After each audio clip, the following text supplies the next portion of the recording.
Primary deficit, अभी तक दो टाइप के डेफिसिट तो खत्म कर दिए, रेवेन्यू डेफिसिट और फिस्कल डेफिसिट। अब आते हैं थर्ड टाइप के डेफिसिट पे जिसका नाम है प्राइमरी डेफिसिट। अब ये क्या कहता है? It refers to the difference between fiscal deficit of current year and interest payment of the previous year borrowing. अच्छा, fiscal deficit minus interest payment, fiscal deficit minus interest payment. Fiscal deficit का formula क्या था? Total expenditure minus total revenue excluding your borrowings minus interest payments. तो ये क्या कहना चाहता है? मतलब कोई कुछ समझ में आया? What is it trying to say? मुझे तो नहीं आया, थोड़ा समझने की कोशिश करते हैं एक साथ में। टोटल एक्सपेंडिचर है, ठीक है, उसमें से टोटल रिसिप्ट्स आपने माइनस कर दी, ठीक है, ये तो हमारा फिस्कल डेफिसिट आ गया। बेसिकली फिस्कल डेफिसिट में गवर्नमेंट ये समझने की कोशिश करती है कि आपको कितने पैसे चाहिए, आपको कितने पैसे बोरो करने पड़ेंगे to meet your total expenditure minus interest payment. अरे मुझे समझ में आ गया, आपको आया? नहीं आया, मैं बता देता हूं। प्राइमरी डेफिसिट से गवर्नमेंट ये समझने की कोशिश करती है कि गवर्नमेंट को कितना बोरो करना है to actually meet the interest payment. आपने पहले भी फिस्कल डेफिसिट लेट से आपका लास्ट ईयर में भी हुआ था, तब आपने कुछ आपने मनी बोरो किया होगा, कुछ अमाउंट बोरो किया होगा, उस पर कुछ इंटरेस्ट आपने इस साल पे किया होगा, समझे? आपने कुछ मनी पहले भी कोई दूसरी गवर्नमेंट से या लेट्स से आरबीआई से बोरो किया था, वो मनी पे मैंने आपको पहले भी बोला था जो मनी आप बोरो करते हो उस पे आप कुछ इंटरेस्ट पेमेंट करते हो, ठीक है। तो गवर्नमेंट प्राइमरी डेफिसिट से ये समझना चाहती है कि फिस्कल डेफिसिट मतलब क्या हो गया, हमको कितनी बोरोविंग लेनी है, आपने कितनी बोरोविंग ली, उसमें से कितना आपने इंटरेस्ट पेमेंट में निकाल दिया। समझो, लेट्स से गवर्नमेंट का टोटल एक्सपेंडिचर था 150 करोड़, उसमें से गवर्नमेंट के टोटल रिसिप्ट से 100 करोड़, तो गवर्नमेंट को क्या समझ में आया कि 150 करोड़ तो हमारे एक्सपेंडिचर है, 100 करोड़ हमारे रिसिप्ट्स हैं। दैट मीन्स गवर्नमेंट को इतना समझ में आ गया कि उनको 50 करोड़ रुपीस बोरो करने पड़ेंगे, ठीक है। तो हमारा फिस्कल डेफिसिट कितना आ गया? 50 करोड़ आ गया माइनस इंटरेस्ट पेमेंट। अब गवर्नमेंट ये समझने की कोशिश कर रही है कि ये 50 करोड़ में से इंटरेस्ट पेमेंट में हमारे कितने पैसे जाने वाले हैं।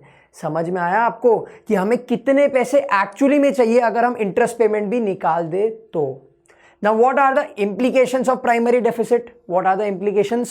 It indicates how much of the government borrowings are going to meet the expenses other than interest payment। मैंने आपको क्या बताया, यहां पे गवर्नमेंट क्या निकालने की कोशिश कर रही है कि गवर्नमेंट को 50 करोड़ रुपीस बोरो करने हैं, उसमें से कितने पैसे इंटरेस्ट पेमेंट में निकल जाएंगे।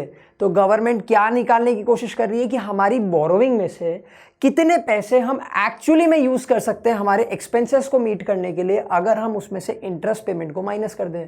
लेट्स से गवर्नमेंट की पिछले साल की इंटरेस्ट पेमेंट थी 20 करोड़ रुपीस, तो 50 करोड़ तो गवर्नमेंट ने बोरो कर लिया, उसमें से 20 करोड़ रुपीस गवर्नमेंट ने लास्ट ईयर का इंटरेस्ट पे कर दिया। तो गवर्नमेंट को क्या पता चला कि इस साल के एक्सपेंसेस मीट करने के लिए हमारे पास में 30 करोड़ रुपीस है। जीरो और low primary deficit indicates that interest commitments have forced the government to बोरो।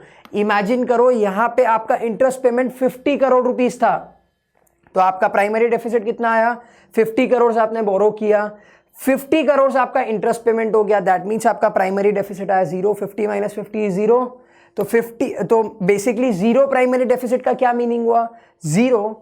और लो प्राइमरी डेफिसिट इंडिकेट्स, क्या इंडिकेट करती है? That interest commitments have forced the government to borrow. That means यहां पे जो गवर्नमेंट ने 50 करोड़ रुपीस बोरो किए हैं वो क्यों किए थे? क्योंकि गवर्नमेंट का इंटरेस्ट पेमेंट ही पूरा 50 करोड़ था। इसका क्या मतलब हुआ कि ये 50 करोड़ का जो इंटरेस्ट पेमेंट था हमारे सर के ऊपर, जो लायबिलिटी थी, वो पूरी करने के लिए गवर्नमेंट को बोरो करना पड़ा। मतलब बहुत ज़्यादा लोन लिया होगा हमने पिछले साल, है ना।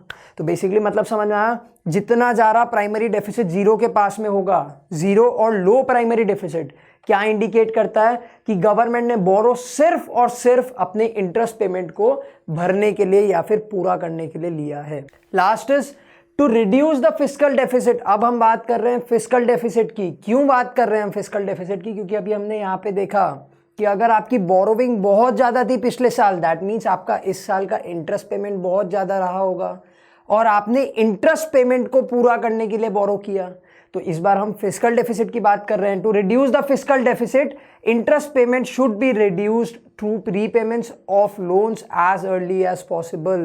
दैट मीन्स अगर आपको प्राइमरी डेफिसिट कम रखना है तो सबसे पहले तो आपको फिस्कल डेफिसिट कम करना होगा, और फिस्कल डेफिसिट को कम करने के लिए आप क्या करोगे, आपका इंटरेस्ट पेमेंट जल्दी से जल्दी खत्म कर दोगे। कैसे? With the help of repayment of loan as early as possible. जितना जल्दी हो सके उतना जल्दी अपने लोन्स खत्म करो। Here we end with this chapter, that is government budget and economy. Now let's move on to the next chapter.